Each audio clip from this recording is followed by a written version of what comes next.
ایک صحابی رضی اللہ تعالیٰ عنہ اپنے گھر میں تہجد کی نماز پڑھ رہے تھے. صحن چھوٹا تھا، گھوڑا بھی بندھا ہوا ہے اور چارپائی کے اوپر بچہ بھی سویا ہوا ہے. ان کا دل چاہتا ہے کہ وہ ذرا اونچی آواز سے تلاوت قرآن پاک کریں، لیکن جب اونچا پڑھتے ہیں تو گھوڑا بدکنے لگ جاتا ہے، حرکت کرنے لگ جاتا ہے. تو ڈر ہوتا ہے کہ یہ بچے کو لات نہ مار دے، تو آہستہ پڑھتے ہیں. آہستہ پڑھنے سے گھوڑا پرسکون ہو جاتا ہے، مگر پھر طبیعت چاہتی ہے کہ میں اونچا پڑھوں، پھر گھوڑا بدکنے لگ جاتا ہے. پوری رات اسی طرح گزر گئی. جب انہوں نے سلام پھیرا اور دعا کے لیے ہاتھ اٹھائے تو کیا دیکھا کہ کچھ روشنیاں ہیں جو ان کے سر سے قریب تھیں لیکن وہ دور آسمانوں کی طرف جا رہی ہیں. وہ اس منظر کو دیکھ کے حیران ہوئے. صبح نبی علیہ السلام کی خدمت میں حاضر ہوئے. اے اللہ کے پیارے حبیب صلی اللہ علیہ وسلم، رات میرے ساتھ یہ معاملہ پیش آیا اور میں نے کچھ روشنیاں دیکھی جو مجھ سے دور جا رہی تھیں. نبی علیہ السلام نے فرمایا یہ فرشتے تھے جو تمہارے قرآن کو سننے کے لیے آسمان سے اتر آئے تھے. اگر تم قرآن پڑھتے رہتے تو مدینہ کے لوگ اپنی آنکھوں سے فرشتوں کو دیکھ لیتے. انسان جو کام خود نہ کر سکے کوئی دوسرا کرے نا تو اچھا لگتا ہے. مثال کے طور پہ ہم اچھی تلاوت نہیں کر سکتے تو جو کوئی اچھی تلاوت کرے گا نا وہ اچھا لگے گا کہ بھی کتنا اچھا قرآن پاک پڑھتا ہے. فرشتے قرآن مجید نہیں پڑھ سکتے، سن سکتے ہیں. یاد رکھنا، فرشتوں میں صرف جبرائیل علیہ السلام کو اللہ تعالیٰ نے یہ اجازت دی، استعداد دی کہ وہ قرآن پڑھتے بھی ہیں اور سنتے بھی ہیں. انہوں نے نبی علیہ السلام تک قرآن پاک پہنچایا اور نبی علیہ السلام کے ساتھ قرآن پاک کا دور بھی کیا، سنا سنایا بھی صحیح. صرف جبرائیل علیہ السلام کو یہ نعمت ملی، باقی فرشتے پڑھ نہیں سکتے. پڑھنا صرف انسان کو اللہ نے عطا کیا. اس لیے جب کوئی انسان قرآن پاک پڑھتا ہے تو فرشتے شوق میں آ کے اس کے پاس بیٹھ کے اللہ کا قرآن سنتے ہیں. حدیث مبارکہ میں ہے کہ کچھ فرشتے تلاش کرتے ہیں کہ کہاں کوئی قرآن پڑھنے والا ہمیں مل جائے. تو جہاں کوئی بندہ قرآن پاک پڑھ رہا ہوتا ہے فرشتے اس کے پاس آتے ہیں، اس کے قریب ہوتے جاتے ہیں. حتیٰ کہ حدیث مبارکہ میں ہے کہ اتنا خوش ہوتے ہیں کہ قرآن پڑھنے والے کے جسم کے منہ کے ساتھ اپنا منہ لگا دیتے ہیں، یعنی اس کے لبوں کو بوسہ دیتے ہیں کہ ان لبوں سے قرآن پاک نکل رہا ہے. یہ کتنے خوش نصیب لوگ ہیں.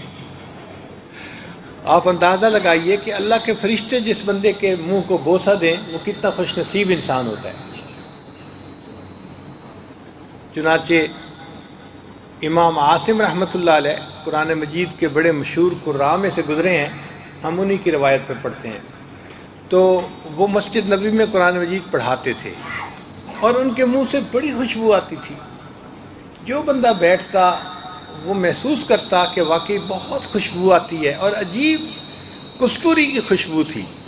ایک شاگرد پیچھے پڑ گیا، حضرت آپ منہ میں کیا استعمال کرتے ہیں جو اتنی خوشبو آتی ہے؟ انہوں نے فرمایا بھئی میں تو کوئی الائچی وغیرہ استعمال نہیں کرتا، حضرت خوشبو آتی ہے. ان کا ہاں خوشبو آتی ہے مگر میں کوئی چیز یوز نہیں کرتا. حضرت بتائیں کیوں آتی ہے؟ اب وہ انکار کرتے تھے، ادھر سے اصرار ادھر سے انکار، ادھر سے اصرار ادھر سے انکار. اب کچھ لوگ ہوتے ہیں لسوڑے کی طرح چمٹ جاتے ہیں، وہ بھی لگا رہا، پوچھتا رہا. بالآخر انہوں نے کہا کہ ہاں ایک رات مجھے خواب میں نبی علیہ السلام کی زیارت نصیب ہوئی تو نبی علیہ السلام نے فرمایا عاصم تم میری مسجد میں قرآن پڑھاتے ہو، آؤ میں تمہارے لبوں کو بوسہ دوں. تو خواب میں نبی علیہ السلام نے میرے لبوں کو بوسہ دیا. جب سے نبی علیہ السلام نے بوسہ دیا میرے منہ سے خوشبو آتی ہے. تو قرآن مجید کا پڑھنا بڑی سعادت کی بات ہے. محبت کے ساتھ ہر روز قرآن کی تلاوت کرنی چاہیے. جتنا ہم شوق سے قرآن پاک پڑھیں گے اتنا اجر ملے گا. یہ کیسی کتاب ہے کہ جس کے ایک ایک حرف کے پڑھنے پر انسان کو نیکیاں ملتی ہیں، ہر حرف کے پڑھنے پر 10 نیکیاں ملتی ہیں.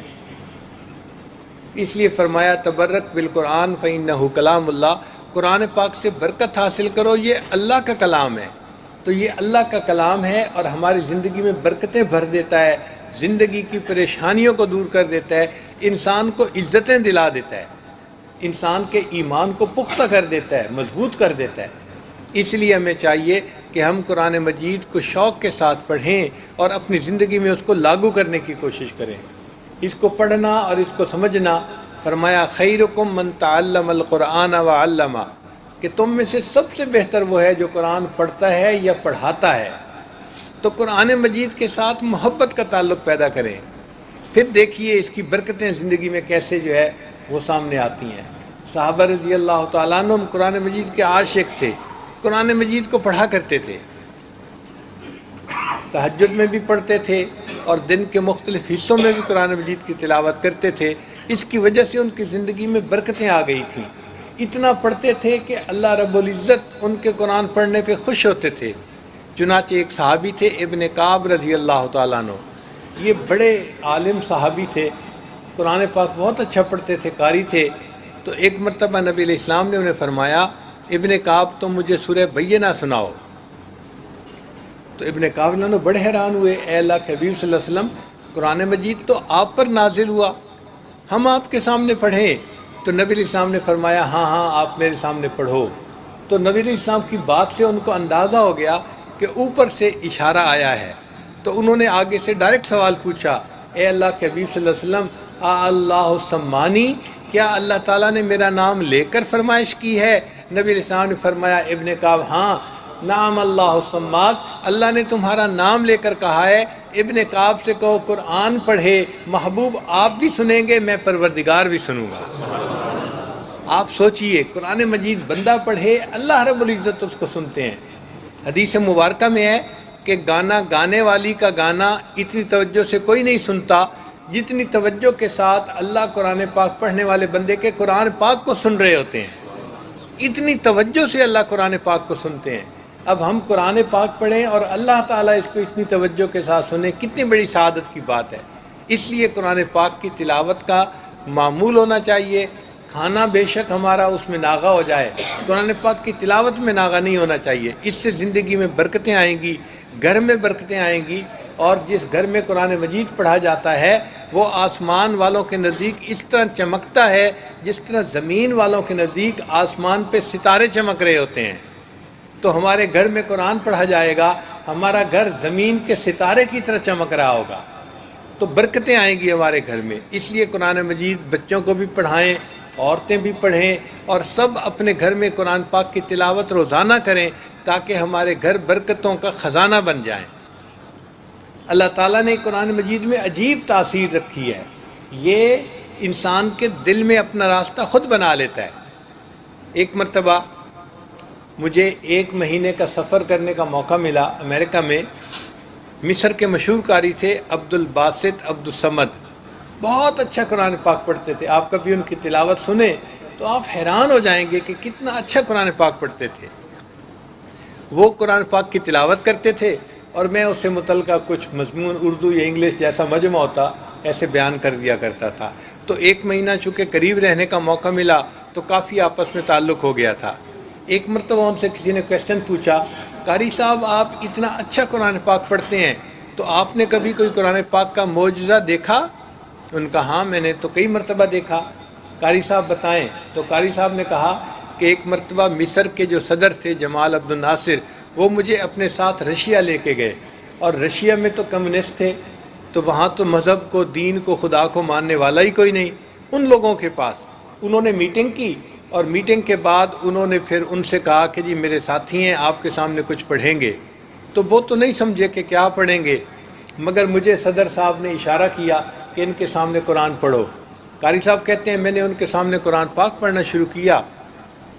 جب میں نے قرآن پاک کا رکوع مکمل کیا تو میں نے دیکھا کہ 5-6 بندے جو سامنے بیٹھے تھے وہ آنسوؤں سے رو رہے تھے۔ وہ لوگ جو خدا کو نہیں مانتے، جو قرآن کو نہیں مانتے، جو دین کو نہیں مانتے، ان کے دلوں پہ بھی اثر ہو رہا تھا۔ تو اس وقت صدر صاحب نے پوچھا کہ آپ لوگ رو کیوں رہے ہیں؟